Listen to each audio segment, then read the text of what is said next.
GMC's Terrain debuted 7 years ago for its first generation based on the very popular Chevrolet Equinox. Largely unchanged since then, the Terrain may be one of the oldest vehicles in its class. However, there's still plenty to like of GMC's smallest SUV. So let's go ahead and check out and take a closer look at this 2017 GMC Terrain.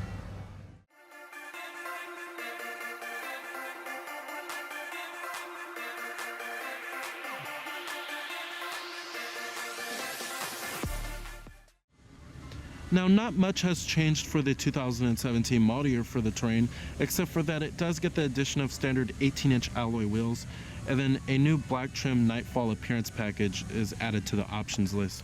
Now, as far as styling goes on the Terrain, it's a lot different than its cousin, than the Equinox. The styling is a little bit blockier, it's a little bit more rugged. I like the styling of the Equinox a little bit better because it's more sleeker. However, this is still a pretty good looking crossover. It really reminds me of the last generation Yukon with its front end, especially the headlights. And then you have this big old front grille, the trapezoidal grille from GMC here.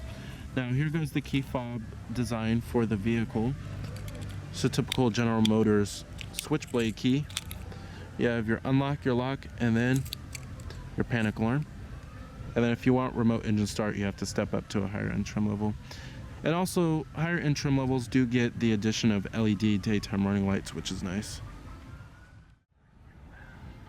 Now, the color of our Terrain is in this graphite gray metallic, and our trim of the Terrain is also the SLE1, which is a step up above the base model. Now you have your manual recline and your power driver's seat with power lumbar.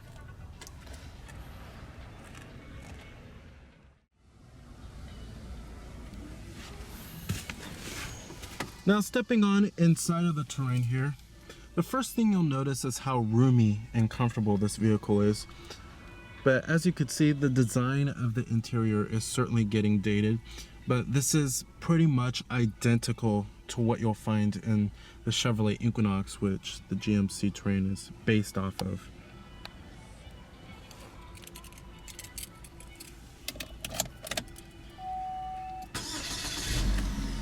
And what you're hearing there is a 2.4 liter 4-cylinder.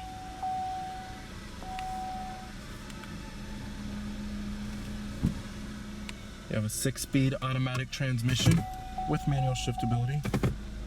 This vehicle is in When you put the vehicle into reverse, this will display your rear view camera, and you also do have guidance lines too. And I'm gonna go ahead and turn on the lights and the hazards. Automatic driver's side window. Let's go and pop up the hood and check out the engine bay. Let's go ahead and check out the exterior of the vehicle. Now, the GMC Terrain debuted in 2010 with very minor changes since then. However, it's been one of GMC's best-selling products. And when you combine the sales of the Equinox and the Terrain together, they're one of the top selling vehicles in America.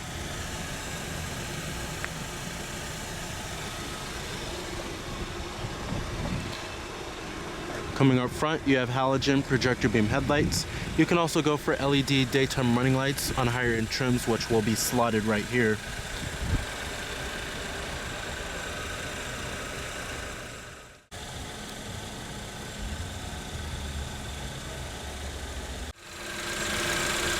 Powering the Terrain here is what most people are going to opt for. It's a 2.4 liter 4-cylinder engine, and it's your base powertrain. It produces 182 horsepower at 6,700 RPM and 172 pound-feet of torque at 4,900 RPM, with EPA estimates being an okay 21 in the city and 31 on the highway. And you can go for front-wheel drive or all-wheel drive. Now, this is actually the powertrain you'll want to avoid. Now, it sounds pretty good on paper, but when you're actually driving this vehicle, it feels very sluggish when you're doing hard acceleration, and it's just not all that powerful. You'll definitely want to step up to the 3.6 liter V6, which is needed for this size of vehicle, and that produces 301 horses, and it's one of the fastest powertrains that you can get out of this size of a crossover. Pricing of the Terrain starts at the base SL. That starts at $24,070. SLE1 will ring you around $27,300. SLE2, $28,800. SLT, $30,920. And then the top of the line Denali, $34,275. Now, competitors of the Terrain, you have the vehicles in the compact crossover class. You can also include some mid-size crossovers if you would like. This has more compact dimensions. You're looking at the Nissan Rogue, Toyota RAV4, Honda CR-V, Subaru Forester, and you can also look at the Dodge Journey too, and the Toyota RAV4, Ford Escape. There's many competitors in this class. Now, if you're looking for a third row seat in the Terrain, you won't find that here. You'll have to step up to its larger brother, the Acadia, or the top of the line Yukon.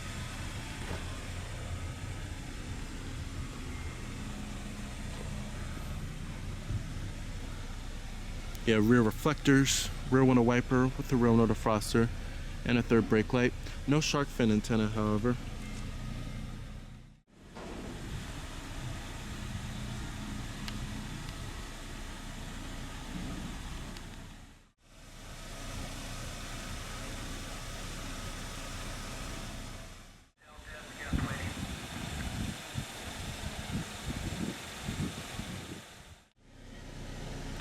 Total vehicle price, you're looking at $28,620. EPA estimates, like I said, 21 city, 31 highway.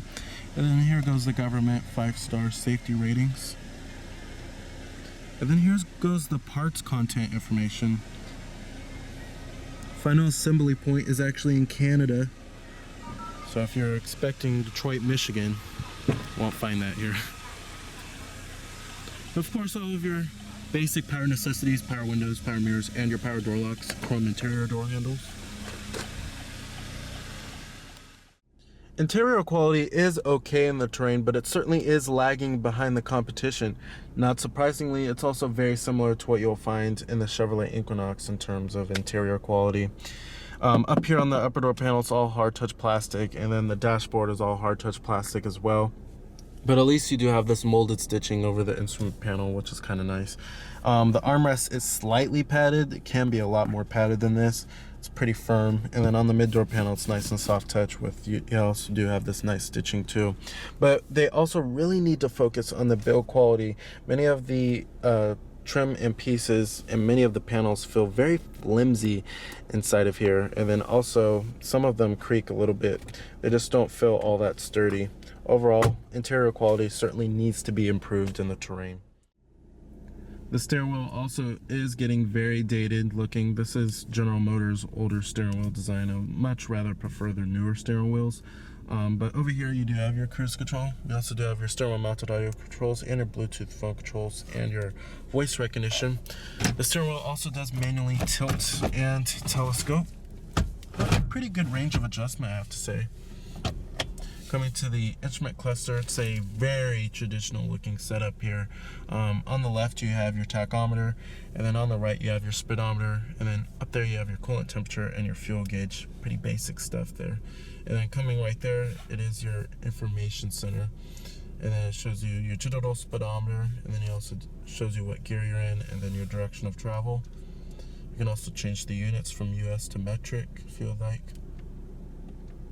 Then you have your turn-by-turn directions for your navigation, your timer, average vehicle speed, and then your fuel economy too, average fuel economy, fuel range, trip information, all that basic stuff.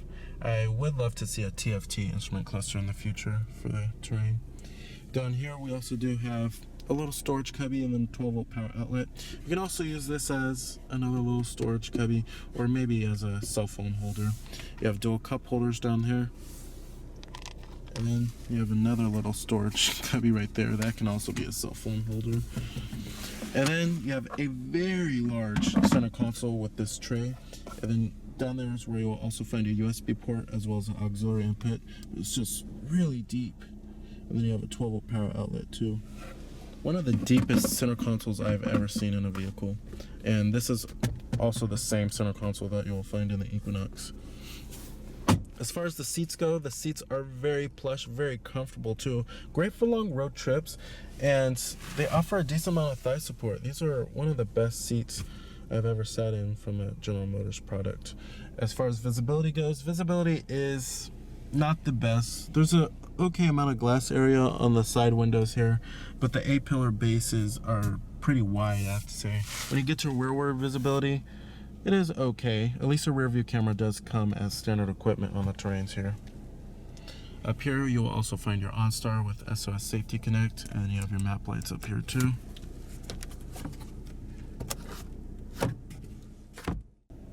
Now the Terrain's interior is actually pretty roomy, even for the front occupants. There's plenty of space in here, and I have lots of room to just stretch out. And compared to other crossovers like the Ford Escape or the Toyota RAV4, the GMC Terrain is a much roomier vehicle.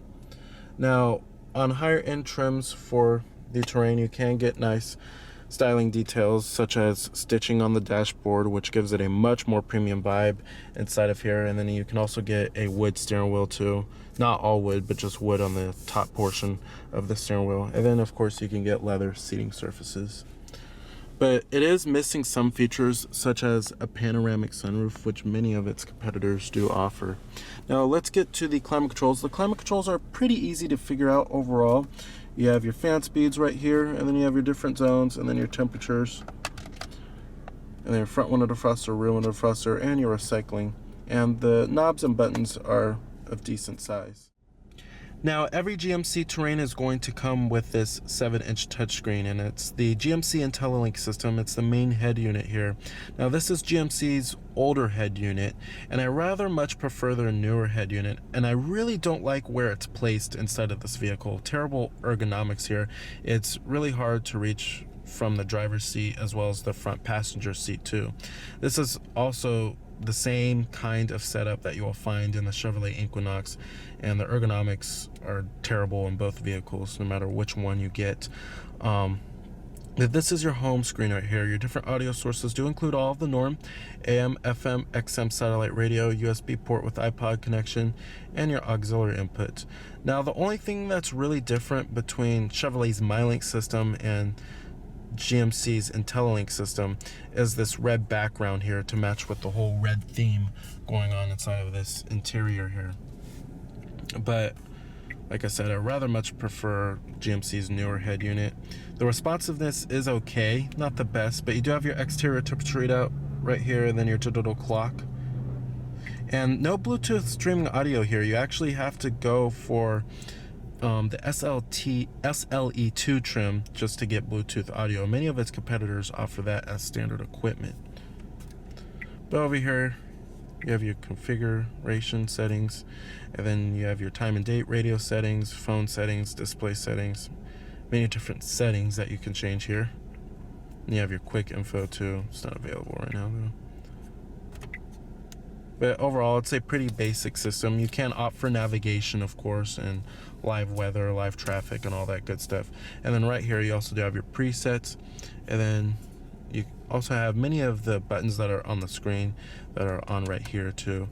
Like the source, you can change your audio source from here, and then your seek buttons, and then your configuration, tone, info, all that good stuff. But it's a pretty nice looking system for a base head unit, but I just don't like where it's placed in the vehicle, and then I rather much prefer GMC's newer IntelliLink system. Now, as far as the way the Terrain drives, the Terrain is one of the best riding vehicles in its class. It's very supple, comfortable, and pretty quiet, especially at highway speeds. Now, the Terrain also has a different suspension setup in the Denali trim that's more comfort-oriented. However, it's pretty comfortable no matter what trim you get of the Terrain. Now, the driver engagement, this is not a driver's crossover here, but it does offer a decent amount of feedback. It doesn't feel like a rolling couch or anything like that, and you can feel for where this vehicle is trying to go, but you're not going to want to throw this car around corners a whole lot. If you're looking for a sporty crossover to drive, I suggest checking out the Mazda CX-5. Now, the 2.4 liter 4-cylinder, I recommend avoiding that engine because it feels very sluggish, and you really have to put your foot on the accelerator pretty hard just to get it going somewhere, especially when you're doing regular routine passing maneuvers on highways and things like that. I would certainly go for that V6 engine because it provides 301 horses, which is one of the best engines in the compact crossover class. It's one of the fastest engines too, and it's a much better engine option. It's a much better powertrain too. And the 6-speed automatic transmission never hesitates to shift. It's a pretty refined transmission here, no matter what powertrain that you get. And let's go ahead and shut down the Terrain. Let's go ahead and check out the rest of the vehicle. Let's go ahead and check out the rear seat space as well as the cargo space.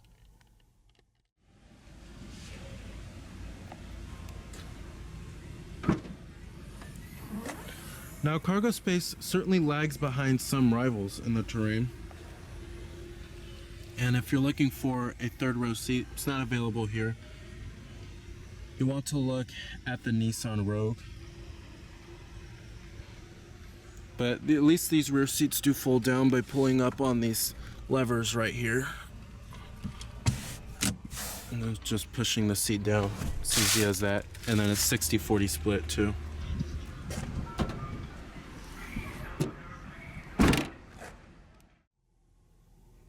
Now, one area where the Terrain really shines, and one of the reasons why its sales are still pretty strong, is because of how much rear seat space it has. There's lots of space for the rear occupants. I have tons of legroom and tons of headroom. It's just a very comfortable experience back here.